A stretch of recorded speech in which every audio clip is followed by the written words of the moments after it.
Você tem algum relato assim que lhe marcou muito com esse tipo de experiência, de alguma postagem que você fez assim? Diz, caramba, eu nunca pensei nisso, nunca parei para pensar nisso. Ou alguém que... Você tem algum exemplo para mostrar para a gente? Tenho vários, na verdade, né? Tanto comigo como os meus clientes, né? Onde a gente adota essas estratégias.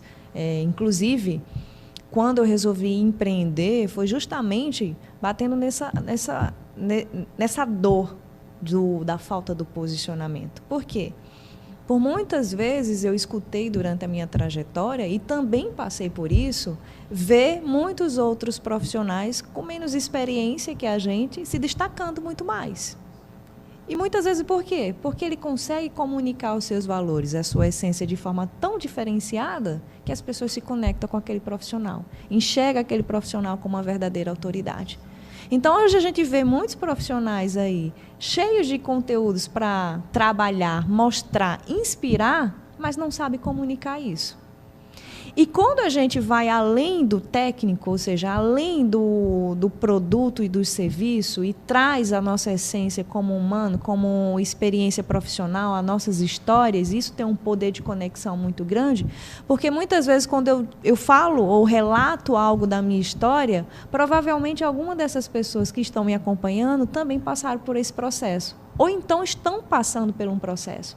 Então, é a partir do poder das histórias que essa conexão se torna mais forte, mais genuína, né? Então, quando eu digo assim, que eu era uma pessoa insegura, ou então que eu tinha dificuldade de me comunicar, então, pessoas que têm essa insegurança ou essa dificuldade também em se comunicar, podem se conectar com minhas histórias. Pode se conectar com a minha história de evolução, que a gente até fala, né, a famosa jornada do herói, ou seja, aquele problema que você tinha, que você enfrentou, que você conseguiu superar e que você mostra como você superou esse problema. Então, são conteúdos inspiracionais que também ajudam na sua estratégia, né? É aquela coisa, as pessoas estão cansadas de conteúdos técnicos demais, frios demais. As pessoas querem o lado afetivo, o vínculo emocional, algo que inspire, algo que motive, algo que, de fato, desperte o interesse delas de acompanhar. E não seja mais um de tantos outros conteúdos sendo publicados. E quando você fala assim de case, por exemplo, uma vez eu fiz uma postagem trazendo para o meu conteúdo uma estratégia sobre o poder de utilizar histórias. E nessa postagem eu começava dizendo assim, quem é o seu principal concorrente? Mostrando que muitas vezes os profissionais estão muito mais preocupados com o concorrente, o profissional do lado B, do lado A, e está esquecendo de focar na história dele, na evolução dele. E aí eu comecei a mostrar um cronograma, vamos dizer assim, das versões da Priscila de evolução. A Priscila que quando começou a faculdade, onde ela estudou com 40 homens, eu era a única mulher da turma, e todo mundo dizia para mim que eu não ia passar nenhuma semana na turma, e eu fui uma das 5 que se formaram e terminei o curso. Então, ali eu mostrava que a Priscila era determinada, que ninguém ia tirar ela do foco e dos objetivos que ela queria alcançar.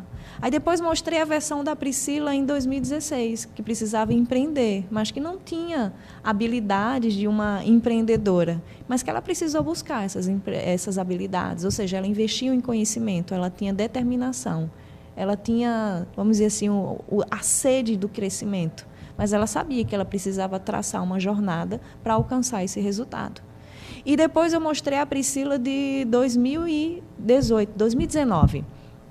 A Priscila, que antes era extremamente tímida, achava que não tinha capacidade de subir num palco, de palestrar para várias pessoas. A Priscila de 2019 foi lá e mostrou que ela tinha capacidade, sim, que ela superou a timidez dela, investiu na comunicação dela e hoje ela consegue subir em palcos, falar para tantas e tantas outras pessoas e inspirar outras pessoas através do seu conteúdo. Só que no final dessa postagem eu falava, observem o poder de conexão de uma história. Utilize essa estratégia nas suas postagens. No final das contas, as pessoas estavam comentando lá na publicação, não era nem sobre a estratégia em si, mas sim pela conexão que elas tiveram com a minha história.